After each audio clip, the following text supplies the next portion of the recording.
আপনি যদি ক্রোম ওএসটা ল্যাপটপে ইনস্টল করেন তাহলে দেখতে পারবেন যে উইন্ডোজে আপনি যে লেভেলের ব্যাটারি ব্যাকআপ পাচ্ছেন ক্রোম ওএসের মধ্যে কিন্তু তার থেকে আপনি 2-3 গুণ বেশি ব্যাটারি ব্যাকআপ পাবেন।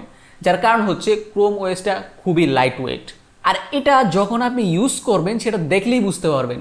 নর্মালি ক্রোম ওএসটা যখন আপনি ইনস্টল করবেন, ইনস্টল করলে দেখবেন যে কয়েকটা অ্যাপ ইনস্টল করা থাকে, সবগুলোই হচ্ছে গুগলের অ্যাপ। আর এগুলাকে আপনি অ্যাপ মনে করে যখন ওপেন করবেন, ওপেন করে দেখবেন হচ্ছে এগুলা একটা ওয়েবসাইটের শর্টকাট। মানে গুগলের যে অ্যাপগুলো আছে যেমন ইউটিউব, গুগল ফটোস, তারপর জিমেল, এই সমস্ত অ্যাপগুলোকে সব যে ওয়েবসাইট আছে ওয়েবসাইটগুলো শর্টকাট করে আপনাকে অ্যাপ আকারে দেখাবে, যেটা ওপেন করলে আপনি প্রথমেই হতাশ হয়ে যাবেন। তো সর্বপ্রথম যখন আমি ক্রোম ওএস ইনস্টল করে কিন্তু আমি এই জিনিসটা দেখে মনে করছি জাস্ট ওয়েব ব্রাউজিংয়ের জন্য একটা ওএস। পরে দেখি যে না, এটার মধ্যে আপনি অন্যান্য অ্যাপ ইনস্টল করতে পারবেন। আর মজার ব্যাপার হচ্ছে এটার মধ্যে আপনি প্লে স্টোর থেকে অ্যাপ ইনস্টল করতে পারবেন। মানে